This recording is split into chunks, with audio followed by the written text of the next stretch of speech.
Hi, I'm Dr. Lisa with Marco, and this channel is all about bringing you the best information and sound advice on topics related to dog behaviour and dog training.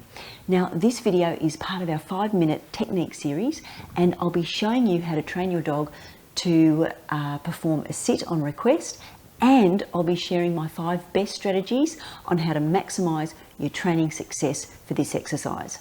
Sit is such a basic request, but it is also so much more than just being able to ask our dog to sit in a specific position for a specific period of time.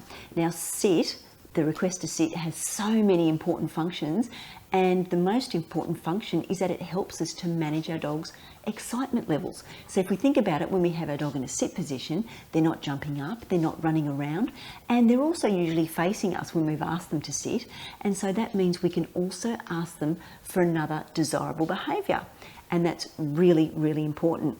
And another great thing about sit is it really is the starting point to be linking other behaviours together. When we consider their movements and how they link together and flow together, sit is a very versatile skill for our dog to learn. Now let's think about my 5 strategies to help you maximise your training success when you're asking your dog to perform the sit request. Now, number 1, always visualise what the exercise is going to look like. Now, if we think about it, we have our dog, they're going to have most of their weight shifted on their hindquarters because their bottom will be touching the ground, and they'll be sitting on their hindquarters essentially. They'll have some weight on their 2 front paws, but most of it is going to be on the hindquarters. Now, after we're thinking about how it looks, the position looks from our dog's point of view, let's also look at the second very important strategy before we start training, and that is to take precautions before we're asking our dog to perform that request or train that request.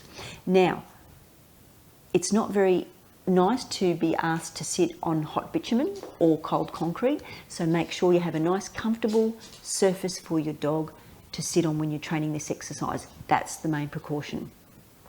So now that we've considered what the exercise looks like and the precautions, that also nicely links on to what the most obvious starting point would be to start training this exercise. So it makes sense that in order for us to ask our dog to perform a sit, being in a standing position makes the most sense. So when we're asking our dog to perform the sit request, it's going to be usually done from a standing position. And this leads on to where we should be positioned.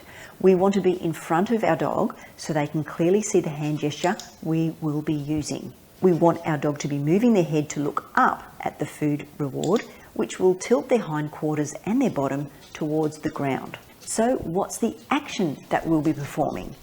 We'll be holding the food reward just in front of our dog's nose, and we'll be drawing our arm back over the top of their head, and as they look up, this tilts their bottom towards the ground. And we time our bridge using our clicker at the exact moment when our dog's bottom touches the ground. Now, after a few repetitions, try without the food reward in your hand and just perform the hand gesture. Now, if your dog isn't following your hand without the food reward in it, go back a step and repeat it with the food in your hand. Once your dog's performing this reliably, then fade out the food lure and try a few repetitions without the food. Always rely on your hand gesture, as this is always visible to your dog, and the hand gesture is unique to this request. Make sure you practice this in the future and at random times, and reward your dog randomly to increase the likelihood and frequency of your dog performing the sit on request in the future. Well, that brings us to the end of this video, and if you like the video, please give it a thumbs up. And if you're new to the channel, please consider subscribing for more videos like this. Now, as I mentioned, this is part of our 5-minute technique series, but don't forget to check out the links in the show notes below for other videos and great information on positive reinforcement and clicker training.